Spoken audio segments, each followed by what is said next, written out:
So we're talking about Tesla's new full self-driving software, and I got a version of 12.5 a couple of weeks ago. Might have been, I don't know, 3 weeks ago, and got on our Model X, and it drove really good. I Just remember so you saying that it smooth. was like a chauffeur. Yeah, it's like a chauffeur for sure. It's so smooth, it's shocking, and it just like puts a smile on your face. And I know people are, maybe tired of influencers saying, "Oh, it's so smooth," or this one's mind blowing or whatever. Um, so I had an idea earlier in the week. Let My me ask mom, you a question, though. Let me ask you a question first. Have you been in the X a lot over those 3 weeks? Does it continue to impress? Have there been issues that would cause you to go, well, generally it's very impressive. I don't know if I had a safety critical intervention. I may have. Um, but there's some nagging issues as far as like this school bus with the red stop sign out and the red lights on. Most states you're expected to stop even if you're going the other way. And I think, most people will get upset if you don't stop for it. Um, you know, I even saw an article today where they got they in some state first day of school or something, and they decided to go after the people that weren't abiding, and I think mhm. they wrote like 4,000 tickets in one day. Wow, that's pretty crazy. Yeah. So it's not stopping for that. I also had a fire engine where and the siren was going off and the flashing lights, and it didn't yield for that. And that was on the hardware for Model X on 12.5. So they need to add that to the data, or they need to add more examples or something Something. with that. Um, it tried to drive through a construction zone tonight. It did find a gap where it wasn't like going over cones or anything, but I knew like it was closed ahead, and it was like clearly marked, and there were a ton of cones. So it went to the right and then saw this big gap where there weren't cones, and like the construction people could enter there. They were already done with work. This was right before I joined. Um, so like that, in that case, it should have identified that that road was closed, but for whatever reason it didn't. So, there's still more work to do, but I literally cannot feather the accelerator and letting off the accelerator to such a fine degree as Oh, 12.5 does now. Like that's wow. how smooth it is. Wow. Um, So it's shocking how smooth it is. And so I got the download for my Model Y, and it was sitting there, and I'm like, well, it'd be really cool if I could test the old version versus the new version and scientifically test it. So it's not Uh-huh. just Bradford saying smooth, smooth, smooth. It's actually studying the G forces in the car. Hmm. So um it just it goes a little slower in the roundabouts. It takes better angles, and you barely feel like it's gone through a roundabout once it's gone through. Mhm. So, what I want to do is test it before and after on the exact same car.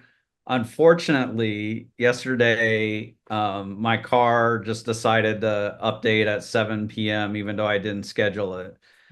So I can't do that. But um, tonight, we're not going to measure tonight, but Matt Smith is down for our annual meeting with Halter Ferguson and Rebellionaire.com, and we're going to test 12.5 on a Model X with hardware 4, on a Model Y with hardware 4, and also a Model Y with hardware 3. Oh, okay. So we're gonna do a couple short loops and just see what we notice right away.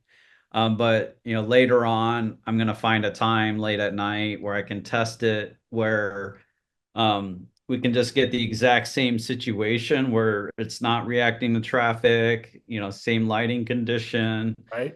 and see how it drives differently, Mhm, mhm. and like have an actual recording of the G forces. So like the G forces are exerting on your body and your turns in the front and the back, like that's crucial to comfort for Sure. passengers Sure.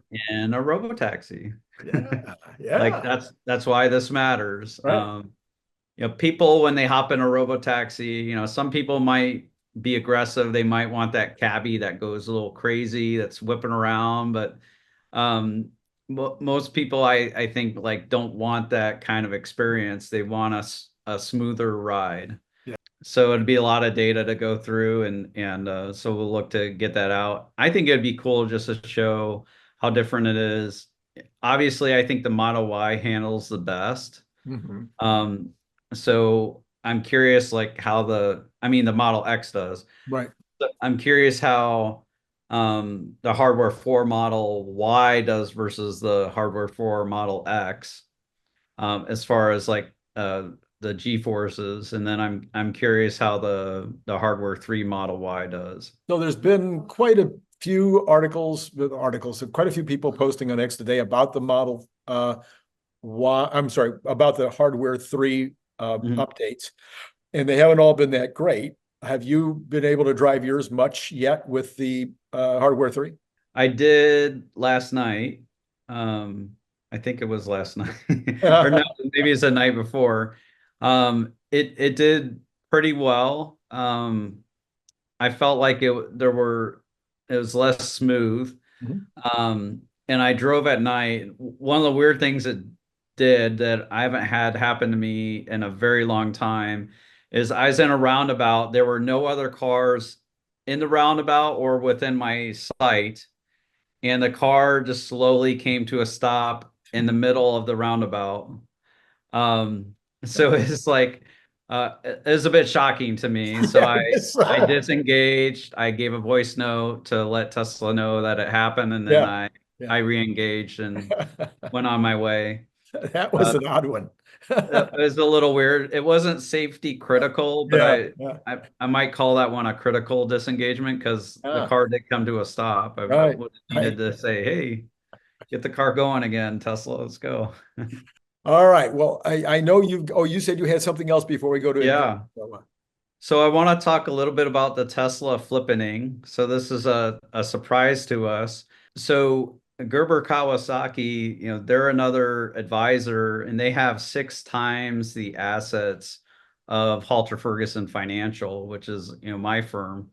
And what happened as of June 30th is the number of shares that clients at Gerber Kawasaki had under management shrank to under 300,000. And our number of shares grew to over 300,000. Aha.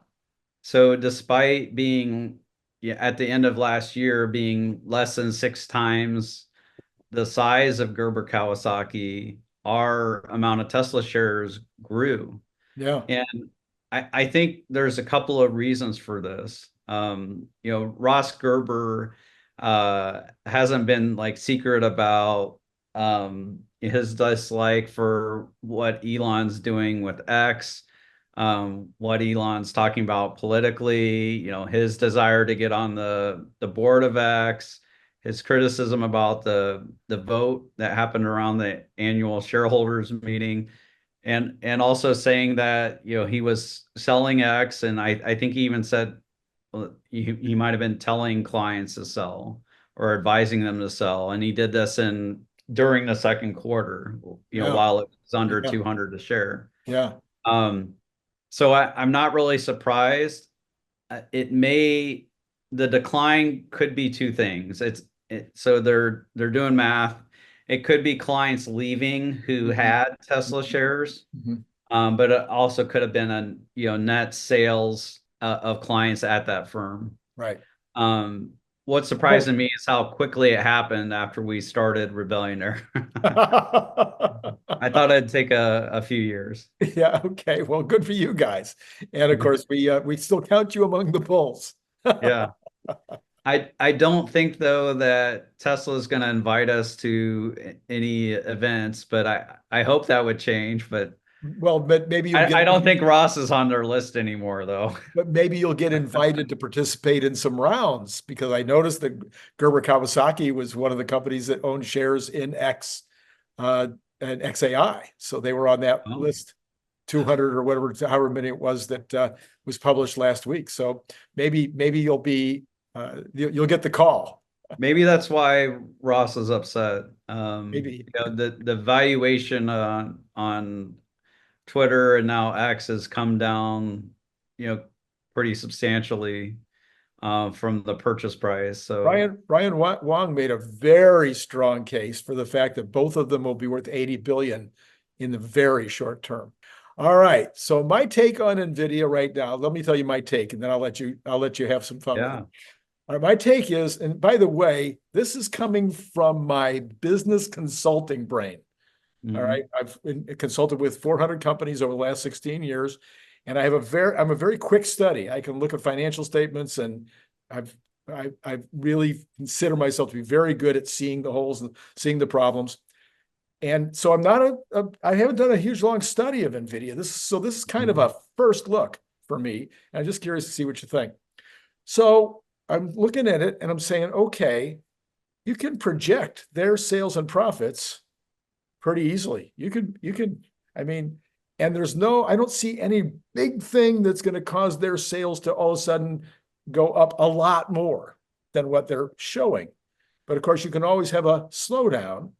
But Mhm. in order to be able to get more chips from Taiwan or even from Samsung or somebody else, in order to get enough raw materials to be able to grow themselves much faster than this, it doesn't seem to be in the cards. They don't have a big new category. They talked about sovereign wealth, sovereign, countries that they might get involved with, but they talked about that being a 2 billion business total. So I'm trying to find a business that would cause their sales to go up. Then I look at their margins. It's about once in a billion years that somebody has a 75% margin company. It Mhm. just doesn't come along every day. So my expectation would be, even as they grow, they're more likely, as they add products and services, they're more likely to have parts of the company that'll be less than 75% margin. And so that those will start to reduce their overall margins as they grow. Mhm. So with those things in mind, it would make sense to me that this kind of PE that they have now would be realistic, and that they're not likely to go much higher than this PE without some kind of optionality on some new big deal that might be in the works. So there's my quick analysis. So right now, Yahoo might be a little behind, but the PE on Nvidia is 55. Uh-huh. And but if you take their latest quarter and annualize it, let me see here. They did in basic, and this is GAAP, so this is not non-GAAP. They did 68 cents. And if you annualize that, so multiply it by four, Right. you get $2.8. Okay. So that's under a 50 PE. I don't know if it's quite a 40 PE. And that's looking forward Oh, because earnings wise, um, this quarter is going to be their worst quarter over the next 4 quarters. So like I'm highly confident that they'll continue to that grow it. it'll be at least as good as this Right. quarter, moving forward, at least for the next 4 quarters. Mm-hmm. Um, so I would agree with you, like a forward PE of about 40 is around fair for Nvidia. But to address your other points, so sales, what people may not know is there's this huge supply that Nvidia is going to get from Taiwan Semi toward the end of this year, um, of their product, and it's called chip on wafer on substrate, COWOS. Okay. And so you can find this in the media on how their supply is going to double or triple. And this is in some of the conference calls. Wow. Um, so there's the potential to have that supply at least double next year. It's a question how long does it take to ramp up? But the ramps have been pretty strong and forceful.